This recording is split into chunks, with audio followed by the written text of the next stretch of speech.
ഇപ്പം നമ്മുടെ ജ്യോതിർലിംഗ യാത്രയുടെ 13ാം ദിവസം ഇവിടെ ആരംഭിക്കുകയാണ്. ഇപ്പം നമ്മൾ ഇവിടെ ഒരു ഹോട്ടലിലാണ് താമസിച്ചത്. അതെ അതെ, ഹോട്ടൽ ഔക്കാർ.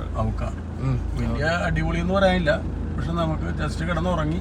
ഞങ്ങൾ ഇന്നലെ രാത്രി തന്നെ ബാക്കി എല്ലാവരും പറയണ 3500 ഒക്കെയാണ് ചെറിയ ചെറിയ റൂമിലൊക്കെ. നമ്മ മറ്റേ ഇത് ഇറങ്ങാനായിട്ട് ഇവിടെ ഡീസൽ കിട്ടിയ ഡീസലിന്റെ പ്രശ്നമില്ല. ഡീസൽ ഫുള്ളാക്കിയിട്ടാണ് ഇരിക്കണത്. നമ്മുടെ പ്രശ്നമില്ല. ഓക്കെ, അപ്പൊ നമുക്ക് പോവാം. നമ്മളിപ്പോ പോകുന്നത് കൃഷ്ണേശ്വർ എല്ലോറ കേവ്സിന്റെ റൂട്ടാണ്. നമ്മ നാസിക്, അത് കഴിഞ്ഞിട്ട് ത്രയംബകേശ്വർ.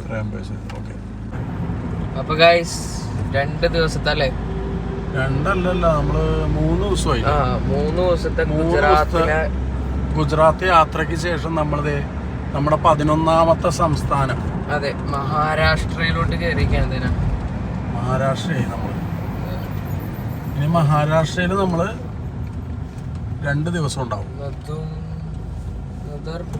പോലീസ്. അപ്പൊ നമ്മള് മഹാരാഷ്ട്രയിലോട്ട് കയറിയിരിക്കണാണ്. അടി ഓക്കെ. അപ്പൊ മഹാരാഷ്ട്ര ചെക്ക് പോസ്റ്റിൽ തന്നെ പോലീസ് നമ്മളെ കൈ കാണിച്ചു. വേറെ ഒന്നും ഉണ്ടായില്ല, ജസ്റ്റ് ഒരു ലൈസൻസ് ചോദിച്ചു. പിന്നെ നമ്മുടെ ഇപ്പൊ എല്ലാം ഓൺലൈനാണല്ലോ, എംപരി വാഹൻ വഴി ആയതുകൊണ്ട് അതിൻ്റെ അകത്ത് നോക്കി. ഇപ്പോൾ ഫിറ്റ്നസ് ഓഗസ്റ്റിൽ ഫിറ്റ്നസ് ആവും. ഫിറ്റ്നസിന്റെ കാലാവധി കഴിയും, അപ്പോൾ അത് പുതുക്കണം എന്ന് പറഞ്ഞു. ഇപ്പൊ ഇവിടെയാണ്, ഈ വഴിയാണ് നമുക്ക് കയറാൻ പറ്റുള്ളൂ. അല്ല, നല്ല മേഘങ്ങളുണ്ട്. പിന്നെ ചൂടും അത്യാവശ്യം കുറയാൻ. കേരളത്തിൽ നല്ല മഴയാണെന്നാണ് കേട്ടത്. നമുക്ക് ആ മഴ ആസ്വദിക്കാൻ പറ്റണില്ല. നമ്മുടെ അവിടെ കുളം ഫുള്ളായി. നമ്മുടെ ഗോകുലത്തിലെ കുളം ഫുള്ളായി. അതെ, അവിടെ കുളിക്കണം. ഇവിടെ എല്ലാ വണ്ടികളും വെയിറ്റ് മെഷർ ചെയ്തിട്ട് ക്രോസ് ചെയ്യാൻ പറ്റുള്ളൂ. അങ്ങനെയൊക്കെ ഉണ്ട് ഇവിടെ. അങ്ങനെയുണ്ട്. നമുക്കങ്ങനെയില്ല. നമുക്കില്ല എന്ന് പ്രതീക്ഷിക്കണം. നമുക്കില്ല. ഇവിടെ കറക്റ്റ് അവര് വെച്ചിട്ടുണ്ട് ഹൈറ്റിന്റെ. വേറെ വണ്ടികൾ കയറൂല. അതിന് വെയിറ്റ് മെഷർ ചെയ്ത് കഴിഞ്ഞാൽ ഒരു 500 വെച്ച് കൊടുക്കണം. അതാണ് വെയിറ്റ് മെഷർ ചെയ്യുന്നതിന് 500 കൊടുക്കണം. വേറെ എല്ലാ ലോറിക്കാർക്ക് 500 രൂപ പോകും. ഏതായാലും പോകും. അതല്ലേ വെയിറ്റ് എന്തിനാണോ മെഷർ ചെയ്യണമെന്ന് അറിയില്ല. ഏതായാലും അതല്ല, ബസ് വരെ മെഷർ ചെയ്യുന്നുണ്ട് വെയിറ്റ്, ആൾക്കാരെ കൊണ്ടുവന്ന്. അപ്പൊ നമുക്ക് പെട്രോൾ പമ്പിൽ നിർത്തി ഒരു ഭക്ഷണം കഴിക്കണം. ഇവർക്ക് ചായ വേണം. ഇവർക്ക് മഹാരാഷ്ട്രയിൽ നിന്ന് ചായ കുടിക്കണം എന്ന് പറഞ്ഞുകൊണ്ടാണ് മഹാരാഷ്ട്ര എത്തിച്ചത്.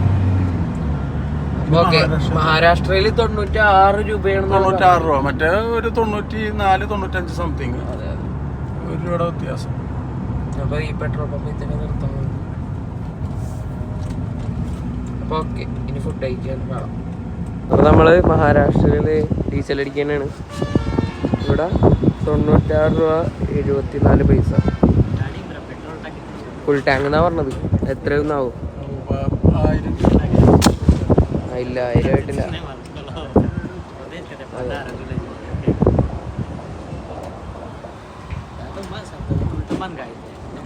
ഇവിടെ ഫുള്ള് അടിക്കൂല എന്ന് പറഞ്ഞവര് ലിമിറ്റ് ചെയ്തായി പഠിക്കണത്. ഗുജറാത്തില് അതേപോലെ തന്നെ ഇവിടെയും ലിമിറ്റ് ചെയ്ത് തന്നെ അടിക്കുന്നത്. പിന്നെ നമുക്ക് ഫുഡ് കഴിക്കാല്ലേ? ഓക്കെ. അപ്പോൾ ഗൈസ്, നമുക്കിത് ഇഡ്ഡലിയും പിന്നെ നമ്മുടെ ദോശപ്പൊടിയാണ്. മതിയാ? വേണോ? അങ്ങനെ എല്ലാവരും നമ്മുടെ ലൂവിക്കച്ചാറുണ്ടെങ്കിൽ എടുക്കായിരുന്നു. അതെ, ഇന്നലെ നമുക്ക് പറ്റിയ സ്ഥലം കിട്ടിയില്ല. ഏതാ സാമ്പാറൊക്കെ ഉണ്ടാക്കിയേനെ. അതെ, അപ്പോൾ ഇഡ്ഡലി ഉണ്ടാക്കി, ചമ്മന്തിപ്പൊടി, ദോശപ്പൊടി ഉണ്ടായിരുന്നു. അതെ, സാമ്പാർ കുറേ കാലമായിട്ട് ഉണ്ടാക്കാൻ പറ്റുള്ള ഉണ്ടാക്കണം എന്ന് വിചാരിക്കും, പക്ഷെ പറ്റില്ല. അപ്പോൾ ഏതായാലും കഴിച്ചിട്ട് വരാം. ഇപ്പൊ കാണുന്നതില്ലേ, ആ കാണുന്നത് മൊത്തം സോളാറാണ്. ഇരുട്ട് കറക്റ്റായിട്ട് കാണിച്ചു തരാം. നേരെ ഒന്നും കാണിക്കാൻ പറ്റില്ല. ഇങ്ങനെ അവിടെ ഇപ്പൊ കാണാൻ പറ്റില്ല. കണ്ടാ കുറെ വെള്ളം പോലെ ഉണ്ട്. എത്ര സോളാർ പാനലാണ്? സോളാറാണ്. താഴ്വാരം മൊത്തം സോളാർ. വെറുതെ അല്ല, നല്ല ചൂടുണ്ട് പുറത്ത്. താഴ്വാരം മൊത്തം സോളാർ പാനൽ. കണ്ടോ? ശരിക്കും വെള്ളമാണെന്ന് തോന്നുന്നു. അതെ, ഇപ്പൊ നമ്മള് പോണത് കൃഷ്ണേശ്വരാണ്.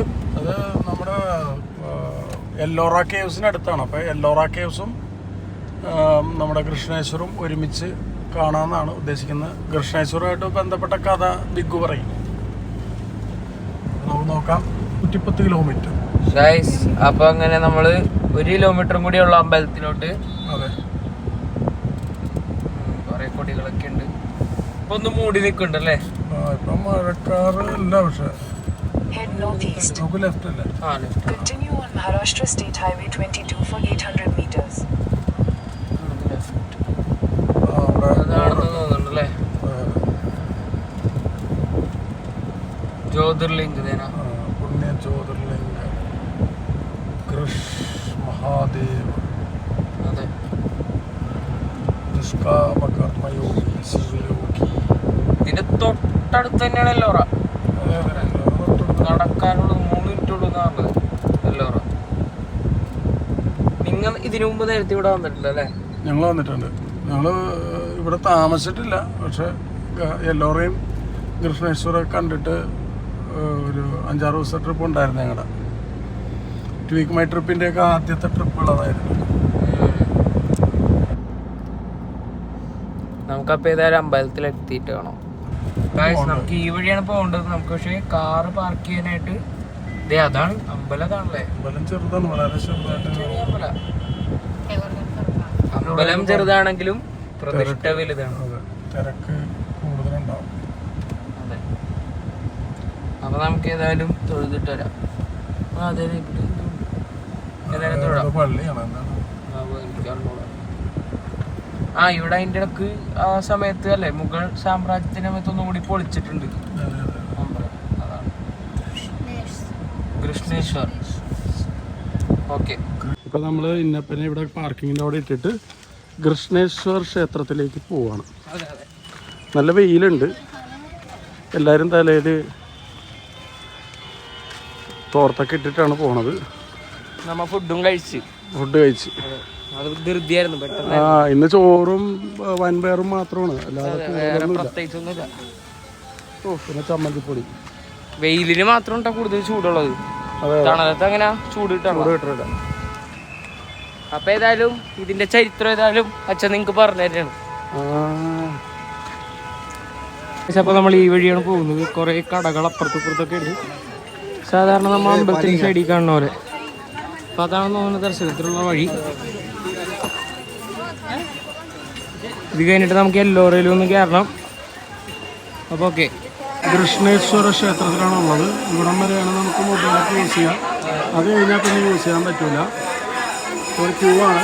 അതെ, ജെൻസ് മേൽ ഡ്രസ്സ് ഊരണം, ഷർട്ടൊക്കെ ഊരണം, ഷർട്ടും ബനിയനും ഊരണം. അപ്പം നമ്മളിപ്പോൾ ഉള്ളത് 12ാമത് ജ്യോതിർലിംഗമായിട്ടുള്ള മഹാരാഷ്ട്രയിലെ കൃഷ്ണേശ്വർ മഹാദേവ ക്ഷേത്രത്തിലാണുള്ളത്. ഇതിൻ്റെ പുരാണത്തിൽ പറയുന്ന എന്താണെന്ന് വെച്ചാൽ, ദേവഗിരി എന്ന് പറയുന്ന ഒരു ഗ്രാമത്തിൽ സുധർമ്മൻ എന്ന് പറയുന്ന ഒരു ജ്ഞാനിയായിട്ടുള്ള ബ്രാഹ്മണൻ ഉണ്ടായിരുന്നു. അദ്ദേഹത്തിൻ്റെ പത്നിയായിരുന്നു സുദേഹി. അപ്പോൾ ഇവർക്ക് കുറേ നാളായിട്ടും കുട്ടികളൊന്നും ഉണ്ടായില്ല. അതിൻ്റെ ഒരു വിഷമം സുദേഹിക്ക് ഉണ്ടായിരുന്നു. ഈ സമയത്ത് സുദേഹി സ്വന്തം സഹോദരിയെ ഗ്രീഷ്മയെ കല്യാണം കഴിക്കുവാനായിട്ട് സുധർമ്മനെ നിർബന്ധിക്കുകയും സുധർമ്മൻ കല്യാണം കഴിക്കുകയും, ഗ്രീഷ്മ തികഞ്ഞ ശിവഭക്തിയായിരുന്നു. ഗ്രീഷ്മ എല്ലാ ദിവസവും മണ്ണുകൊണ്ട് ശിവലിംഗം ഉണ്ടാക്കി, 101ഓളം മണ്ണുകൊണ്ട് ശിവലിംഗം ഉണ്ടാക്കി എല്ലാ ദിവസവും പൂജ ചെയ്ത് ഒരു പുഴയിൽ ഒഴുക്കുന്ന പതിവുണ്ട്. അങ്ങനെ ഇരിക്കുമ്പോൾ സുധർമ്മയ്ക്ക് നല്ലൊരു കുട്ടി പിറക്കുന്നു, ഒരാൺകുട്ടി പിറക്കുന്നു. ആ കുട്ടി വലുതായി, സുധർമ്മയുടെ മോൻ വലുതായി, കല്യാണമൊക്കെ കഴിയുന്നു. ആ സമയത്ത് സുദേഹയ്ക്ക് നമ്മുടെ കൃഷ്ണയോട് അസൂയ തോന്നും. എന്താണെന്ന് വെച്ചാൽ, അദ്ദേഹം എല്ലാവരും ശ്രദ്ധിക്കുന്നത് കൃഷ്ണയെ മാത്രമായതുകൊണ്ട് സുദേഹിക്ക് ഒരു അസൂയ തോന്നുകയും അന്ന് രാത്രിയിൽ ഈ കിടന്നുറങ്ങുന്ന ഗ്രീഷ്മയുടെ മകനെ വെട്ടി നുറുക്കി കൊന്ന് ആ പുഴയിൽ ഒഴുക്കുന്നു. അപ്പോൾ ഈ പുഴയിൽ ഒഴുക്കി അടുത്ത ദിവസം രാവിലെ ആവുമ്പോൾ കിടക്കയിൽ ചോര പുരണ്ട് കിടന്ന് കണ്ട മരുമകൾ പൊട്ടിക്കരയുന്നു. പക്ഷേ ഇതൊന്നും ശ്രദ്ധിക്കാതെ കൃഷ്ണ തൻ്റെ പൂജയിൽ മുഴുകിക്കൊണ്ടിരിക്കുന്നു. അപ്പോൾ ഗ്രീഷ്മ പറയുന്നത് എൻ്റെ മകനെ ജീവൻ നൽകിയത് മഹാദേവനാണ്, മഹാദേവൻ തന്നെ അദ്ദേഹത്തെ മോനെ നോക്കിക്കോളൂ എന്നാണ്. അങ്ങനെ പറഞ്ഞ തികഞ്ഞ ഭക്ത ആയിട്ടുള്ള ഗ്രീഷ്മ അന്നത്തെ പൂജ കഴിഞ്ഞിട്ട് ഈ ശിവലിംഗങ്ങളെല്ലാം കൂടി പുഴയിൽ ഒഴുക്കാൻ പോകുന്നു. പുഴയിൽ ഒഴുക്കി തിരിഞ്ഞ് നടക്കുന്നതും ഗ്രീഷ്മയുടെ മകൻ പുഴയിൽ നിന്നും എഴുന്നേറ്റു സന്തോഷവാനായിട്ട് വരുന്ന കാഴ്ചയാണ് കാണുന്നത്. ഇത് കണ്ട അതേ സമയത്ത് തന്നെ മഹാദേവൻ ഇവിടെ പ്രത്യക്ഷപ്പെടുകയും മഹാദേവൻ സുദേഹി എന്തൊക്കെയാണ് ചെയ്തതെന്ന് പറയുകയും എന്നാലും ഗ്രീഷ്മ തൻ്റെ വിഷമമോ ദേഷ്യമോ ഒന്നും കാണിക്കുന്നില്ല. ആ സമയത്ത് മഹാദേവൻ സുദേഹിയെ കൊല്ലുവാനായിട്ട് ശപിക്കുവാനായിട്ട് മുതിരുന്ന സമയത്ത് ഗ്രീഷ്മ അദ്ദേഹത്തിനോട് പറയുന്നു, അതൊന്നും ചെയ്യാൻ പാടില്ല, എൻ്റെ ചേച്ചിയാണ്, ക്ഷമിക്കണം എന്ന് പറഞ്ഞിട്ട് മഹാദേവൻ്റെ കാല് പിടിക്കുന്നു. ആ സമയത്ത് മഹാദേവൻ ശാന്തനായിട്ട് എന്ത് വരമാണ് വേണ്ടതെന്ന് ചോദിക്കുമ്പോൾ താങ്കൾ ഈ ലോക നന്മയ്ക്കായിട്ട് ഇവിടെ തന്നെ കുടികൊള്ളണമെന്നും ഇവിടെ ഒരു ശിവലിംഗമായിട്ട് കുടികൊള്ളണമെന്ന് പറയുന്നു. ആ സമയത്ത് അതുമാത്രമല്ല ഗ്രീഷ്മയുടെ ഈശ്വരം ഗ്രീഷ്മേശ്വർ എന്ന് പറയുന്ന പേരിലാണ് അതുകൊണ്ട് ഇവിടെ അറിയപ്പെടുന്നത്. അങ്ങനെ ഗ്രീഷ്മേശ്വറാണ് പിന്നീട് കൃഷ്ണേശ്വരായിട്ട് മാറിയെന്നാണ് പറയപ്പെടുന്നത്. ഇവിടെ ഉള്ളിൽ കയറുമ്പോൾ പുരുഷന്മാർ ഗർഭഗൃഹത്തിൽ കയറുമ്പോൾ ഷർട്ടും ബനിയനും ഊരണം നിർബന്ധം കൂടിയുണ്ട്. നമ്മൾ ഏകദേശം 1 മണിക്കൂർ കൊണ്ട് ദർശനം കഴിഞ്ഞല്ലേ? കൂടുതൽ താമസമൊന്നുമില്ല. അത്യാവശ്യം നല്ല ഡിസിപ്ലിൻഡ് ലൈനാണ്. ഒക്കെ ഇവിടെ അതേപോലെ തന്നെ ലേഡീസിന് വേറെ ജെന്റ്സിന് വേറെ ആയതുകൊണ്ട് കറക്റ്റ് തൊട്ട് തൊഴാൻ പറ്റുന്നുണ്ട്. ബാബാ ബദിയാദ് അതാണ് ഇത്തിരി പ്രശ്നം ഉണ്ടായിരുന്നത്. അതെ അതെ ബൈദ്യനാഥ്. പിന്നെ നമ്മുടെ കാർ പാർക്കിംഗ് ഏരിയയിലേക്ക് പോവാണ്. ഒന്ന് എല്ലോറ കേവ്സിൽ പോകണം. അവിടെ നിന്ന് അതെ മൂടിയൊക്കെയാണ്, അതുകൊണ്ട് ഇത്തിരി ആശ്വാസമുണ്ട്. അപ്പോൾ ഗൈസ് ഇതേന നമ്മൾ എല്ലോറ കേവ്സിലോട്ട് കയറാൻ പോവാണ്. ഇവിടെ എൻട്രൻസിന് 40 രൂപയാണെന്നാണ് പറഞ്ഞത്. അപ്പോൾ നമുക്ക് ഏതായാലും അകത്തോട്ട് കയറാം.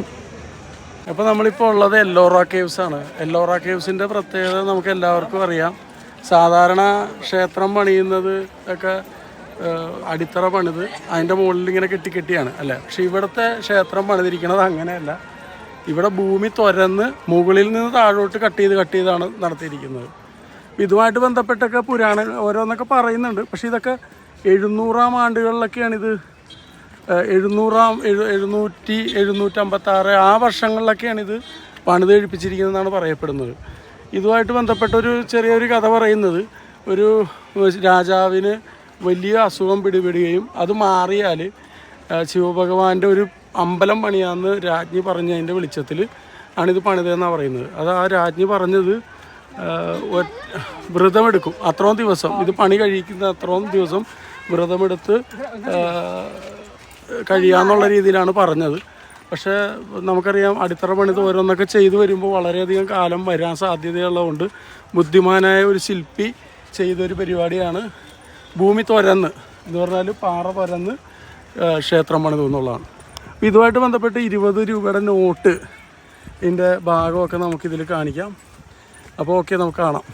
അപ്പോൾ ഗൈസ് ഇതാണ് മുകളിൽ നിന്ന് താഴത്തോട്ട് പണിത ക്ഷേത്രം അല്ലേ? അതെ, ഒരു അത്ഭുതം തന്നെയാണത്. ഉള്ളിൽ കയറുമ്പോൾ നന്നായിട്ട് കാണാൻ പറ്റും നമുക്ക് ഒന്നുകൂടി. എനിക്ക് തോന്നുന്നു ഇതിൻ്റെ വീഡിയോ ഞാൻ ഇട്ടിട്ടുണ്ടോ എന്ന് അറിയില്ല. ഇവിടെ വന്നിട്ട് പക്ഷേ വീഡിയോ ഇട്ടിട്ടില്ല. അതെ, കുറേ ഗുഹകളുണ്ട്. നമ്മ ഇതിൽ മാത്രമാണ് ഇന്ന് കയറാൻ 34 ഗുഹ. അതെ അതെ, നമ്മളെല്ലായിടത്തും കയറണില്ല. നമ്മളിവിടെ വന്ന സ്ഥിതിക്ക് ഒന്ന് ജസ്റ്റ് ഇവിടെ കയറി പോവാം. നമ്മൾ ഓൺലൈനായിട്ട് ടിക്കറ്റ് എടുക്കുമ്പോൾ 25 രൂപ വരുന്നുള്ളൂ. ക്യാഷ് കൊടുക്കുമ്പോൾ 40 രൂപ വരും. അതെ,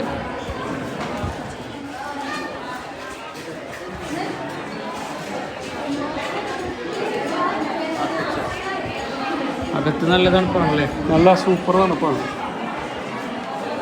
20 രൂപ നോട്ടിൻ്റെ പില്ലർ. ആ ഇതാണ്, ശരിയാണ്. അവിടെ നിന്നൊരു ഫോട്ടോ എടുക്കാം. ഇവിടെ കുറേ ചിത്രങ്ങൾ ആലേഖനം ചെയ്തിട്ടുണ്ട്, കൊച്ചുപണികൾ ചെയ്തിട്ടുണ്ട്. ഇതൊക്കെ രാമായണമായിട്ടൊക്കെ ബന്ധപ്പെട്ട് കുറേ സംഭവങ്ങളാണ്.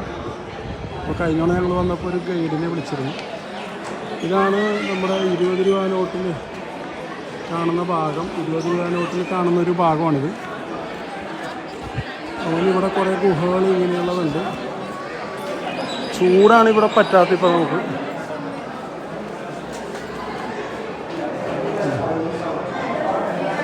ഇതിൻ്റെ ഉള്ളിലോട്ടൊന്നും ഇപ്പം പൂവച്ച് അന്ധകാലത്ത് പൂവച്ച് എന്തൊക്കെയോ ലിപികളൊക്കെ ആയിരിക്കും ഇതൊക്കെ. ഇത് മറ്റേ തുറന്നതിൻ്റെ ആയിരിക്കാം ആ പാടുകൾ. അപ്പോൾ ഏതായാലും നമുക്ക് ഇറങ്ങാം. ഓക്കെ, കൂടുതൽ നിൽക്കുന്നില്ല. കാരണം ഇന്ന് നമുക്ക് ത്രയംബകേശ്വർ നാസിക് പോയിട്ട് ത്രയംബകേശ്വർ നമ്മുടെ മെയിൻ ജ്യോതിർലിംഗങ്ങളാണ്. ഇനിയിപ്പോൾ നമുക്ക് 2 ജ്യോതിർലിംഗം കൂടിയുണ്ട്. ഗായ്സ്, അപ്പോൾ നമ്മളിന്ന് മഹാകാലേശ്വർ പോണ വഴിയാണ് നമ്മൾ നാസിക്. അപ്പോൾ ഗായ്സ്, നമ്മളിപ്പോൾ ത്രയംബകേശ്വർ പോണ വഴിയാണ്. നമ്മൾ നാസിക് മഠത്തിലൊക്കെ കയറിയല്ലേ? മഠത്തിലൊക്കെ കയറി. പക്ഷെ വീഡിയോ എടുക്കാനുള്ള തിരക്കാണ്. കാരണം 9 മണിക്ക് നട അടയ്ക്കും. അപ്പൊ അതിന് മുമ്പ് എത്തണം. ഇപ്പൊ ടൈം കാണിക്കണത് 8:28 കാണിക്കണം. അതിന് മുമ്പ് അവിടെ എത്തി ക്യൂവിൽ കയറിയില്ലെങ്കിൽ ദർശനം കിട്ടൂല. നാളത്തേക്കായാൽ നമ്മുടെ പണി മൊത്തം പാടും. നമുക്ക് നാളെ ഇവിടെ തന്നെ ഭീംശങ്കർ പോകണം. അതെ അതെ, അത് 4 മണിക്കൂർ ഏകദേശം ഉണ്ട് ഇവിടുന്ന്. അതെ, ഭീംശങ്കർ പോകണം. അത് കഴിഞ്ഞിട്ട് ബാംഗ്ലൂരേക്കുള്ള വഴി പിടിച്ച്, ബാംഗ്ലൂർ എത്തൂല, ബാംഗ്ലൂർ പോണ വഴിക്ക് എവിടെയെങ്കിലും സ്റ്റേ ചെയ്യണം. അങ്ങനെയൊക്കെയാണ് പ്ലാൻ ചെയ്യണത്. അതെ, എന്നാലും നമുക്ക് അമ്പലത്തിൽ എത്തിയിട്ട് കാണാം. ഓക്കെ, ശരി എന്നാ. അപ്പോൾ ഗൈസ്, കുറേ നേരങ്ങൾക്ക് ശേഷം നമ്മളിത് Trimbakeshwar 500 meters, turn left towards Srimit Bashwe Path. Trimbakeshwar എത്തിയിരിക്കുന്നു. ത്രയംബകേശ്വർ നഗരിമേ സ്വാഗതം. ഇപ്പോൾ സമയം 8:20. അപ്പോൾ ഏതായാലും നമുക്കിനി ഏതായാലും അമ്പലത്തിലോട്ട് ഇറങ്ങണം അല്ലേ? കാരണം ചിലപ്പോൾ അമ്പലത്തിൻ്റെ ഉള്ളിലേക്ക് മൊബൈൽ അലൗ ചെയ്യാൻ വഴിയില്ല. അതാണ് നോക്കട്ടെ. പിന്നെ ഏതായാലും അമ്പലത്തിൽ എത്തിയിട്ട് കാണാം. ദർശനത്തിന് പോകുന്ന വഴിയാണ്. ഇവിടെ വലിയ തിരക്കൊന്നുമില്ല. പക്ഷെ അവിടെ എത്തുമ്പോഴേ എങ്ങനെയാണെന്ന് അറിയാൻ പറ്റുള്ളൂ. അവർ മുമ്പോട്ട് നടന്ന്, ഞാൻ കാർ പാർക്ക് ചെയ്ത് വരുന്ന സമയത്തിന് അവരിത്തിരി മുമ്പോട്ട് കടന്നു. ഓക്കെ, കാണാം. വലിയൊരു ക്യൂ ആണ്. ഇതേപോലത്തെ 3, 4, 5, 6 മുറി ഉണ്ടല്ലേ? 5-6 ഇപ്പോൾ ഞങ്ങളിപ്പോൾ ഒരു 2 മണിക്കൂർ കഴിഞ്ഞല്ലേ? ഇപ്പോഴും ക്യൂവിലാണ്. എത്താറായി. ഒരു അരമണിക്കൂറുള്ള ദർശനം കിട്ടും. കുറേ റൂമുണ്ട്. ആ റൂമിലൂടെയൊക്കെ ഇങ്ങനെ പയ്യെ കറങ്ങി വന്ന് 8 റൂമുണ്ട്. 8 റൂം. അതെ. പിന്നെ ഏതായാലും ദർശനം കഴിഞ്ഞിട്ട് കാണാം. ഏതായാലും ഈ വീഡിയോ ഇഷ്ടപ്പെട്ടാൽ ലൈക്ക് ചെയ്യുക, ഷെയർ ചെയ്യുക, സബ്സ്ക്രൈബ് ചെയ്യുക. പിന്നെ തൊട്ടടുത്ത ബെല്ലൈക്കൺ ഞെക്കി പിടിക്കുക.